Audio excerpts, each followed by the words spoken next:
Hey, what's up, everybody? It's Charles, and welcome you guys to another episode of the Dreamerspro Show, where we cover everything from sports, hot topics, classic debates, entertainment, and when we give you guys a fresh perspective on things and how we see them. And boy, oh boy, it is finally here, and I'm going to be going off in this video, so stick around for this one. Well, it looks like it is officially over.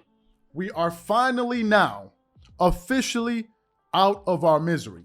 This Lakers team has finally given up the ghost. Finally.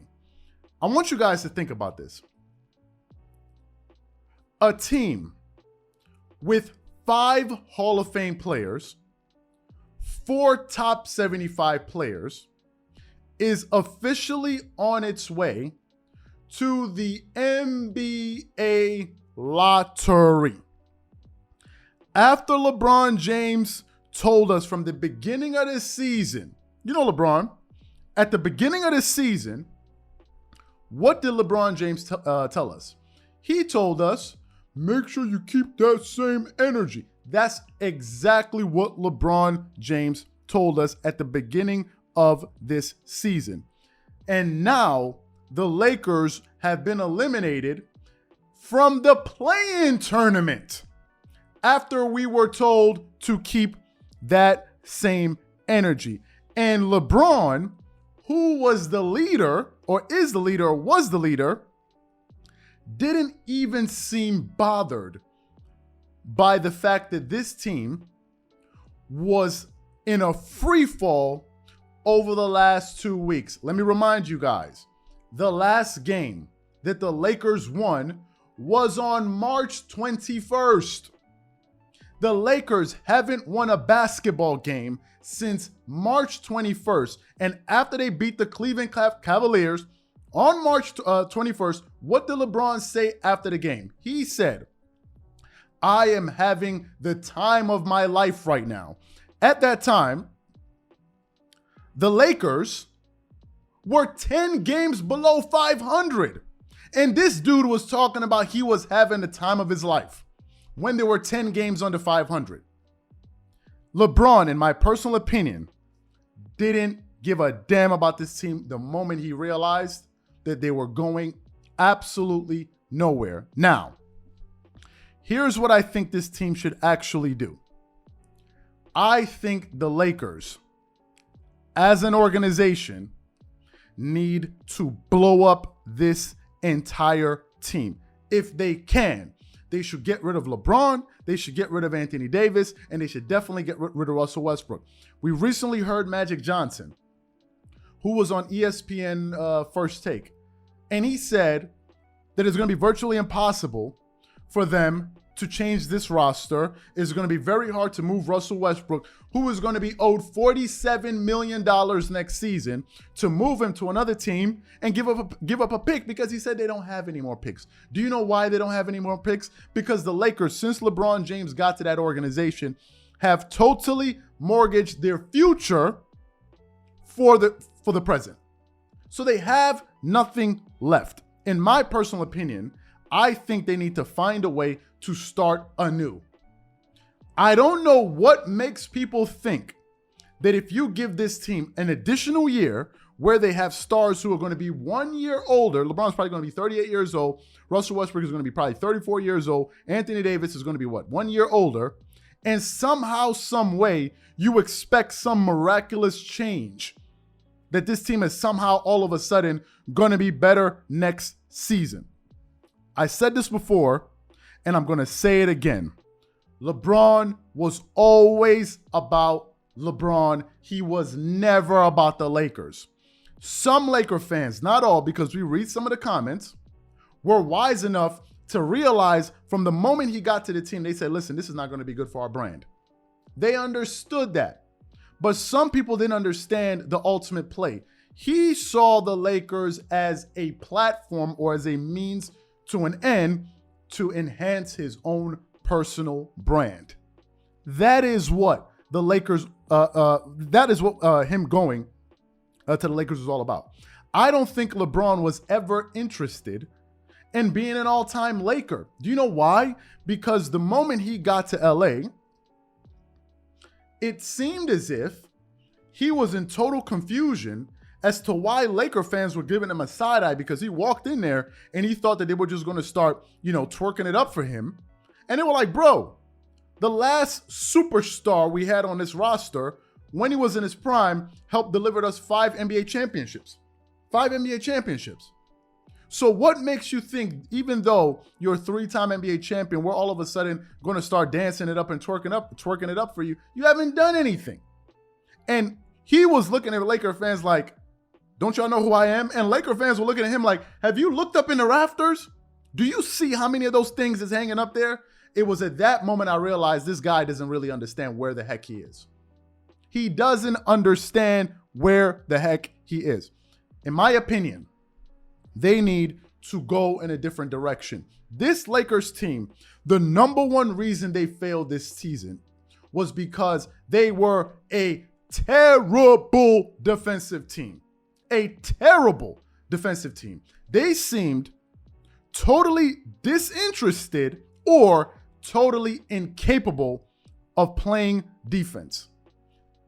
Nevertheless, all we heard all season long was the only way for this team to be a contender on a night in and night out basis was LeBron needed to score 600,000 points a night for them to be contenders, which was total nonsense. We totally dispelled this myth just yesterday. How did we do it? Because the Los Angeles Clippers were actually scoring less points per game than the Lakers, but they had a better record. Do you know why? Because they played defense. The Lakers, for as bad as Russell Westbrook has been, for as inefficient as he's been this season, Russell Westbrook and the Lakers, or as insufficient as he's been this season, the Lakers are still shooting a higher field goal percentage from the field overall as a team than the Clippers. So how can it be the offense? How can it be the offense when this team that's shooting a slightly lower field goal percentage overall is winning more games than you? The simple reason is that the Lakers didn't play any defense. I said it yesterday. LeBron can score 600 million points a night. If the opponent scores 600 million in 5, guess what? They're going to lose. That's the number one reason this team lost so many games this year.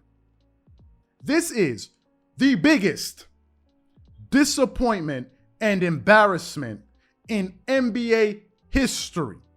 A team with 5 Hall of Fame players, 4 top 75 players, were not even able to win 32 freaking games this season.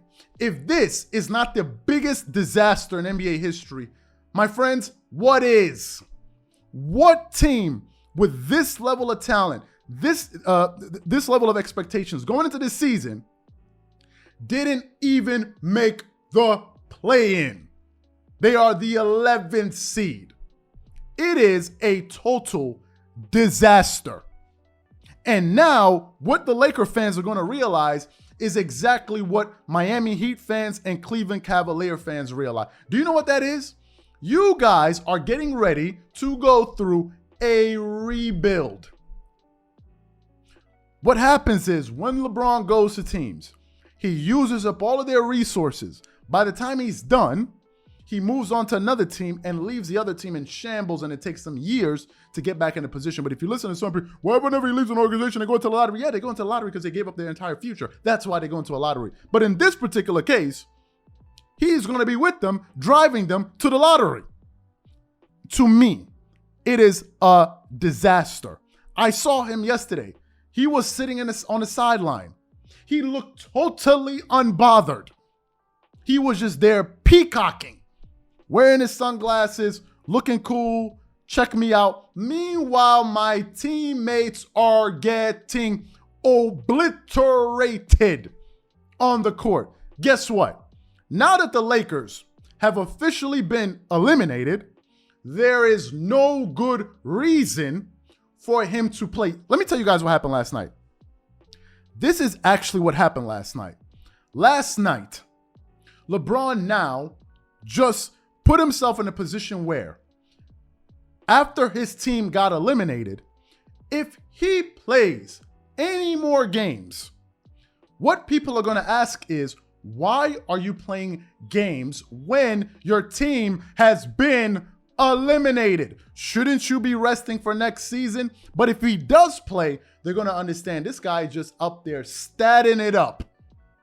That's all it's about. It would be shameful if he played 2 more games just to capture the scoring title when your team is going into the NBA lottery.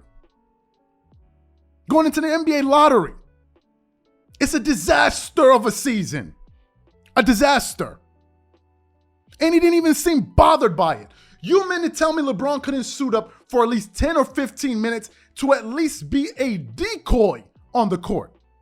You're going to garner attention just by the simple fact that you're on the team, so you could have been a decoy and an emotional booster to the team. But he didn't even bother doing that. I remember Michael Jordan at the age of 40 with bad knees being dragged off the court to play for the Washington Wizards, and they had no playoff aspirations whatsoever. I remember Kobe Bryant with a torn rotator cuff, bad knees, playing in games, still out there, still fighting. He wasn't up there peacocking on the sideline, trying to look cool. Kobe was about the process. I'm here when we're at the top, and I'm here when we're at the bottom. I'll still be here. I'm not running from the smoke. I don't need Nick Wright on TV making excuses for me. Every single guarantee this guy makes never comes to fruition. The reason why I'm going so hard is because LeBron talks a lot of trash. First, he told us, be on the lookout for thunderstorms. It was nothing but light drizzles. We didn't even need to bother bringing out our damn umbrellas that day. We could have went with a raincoat or a hoodie. Nothing happened. Then he told us at the beginning of this season, keep the same energy. We kept it. Nothing happened.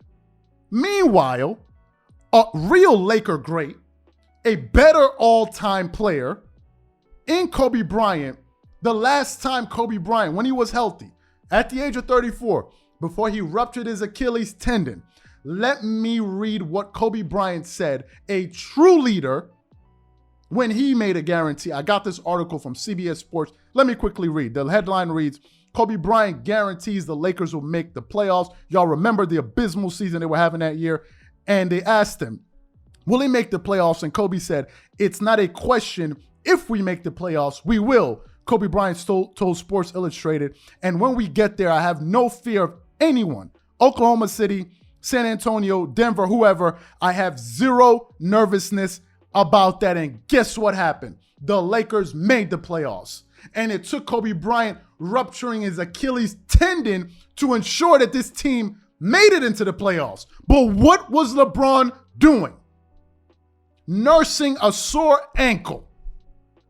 Kobe was playing 40 plus minutes a night to win games. Real Laker fans know this.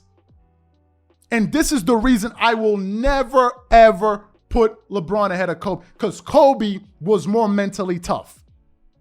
Kobe was more concerned about winning than looking like somebody that's winning, but actually losing. These are my thoughts and opinions on this. I will never put LeBron ahead of Kobe or Jordan for these antics. What keeps him out of my top 5, because I moved him, and I'm going to be telling you guys about that in another video, are these antics. Whatever you guys think, please leave your thoughts and comments in the comment section, and we'll catch you guys on the next episode. Peace.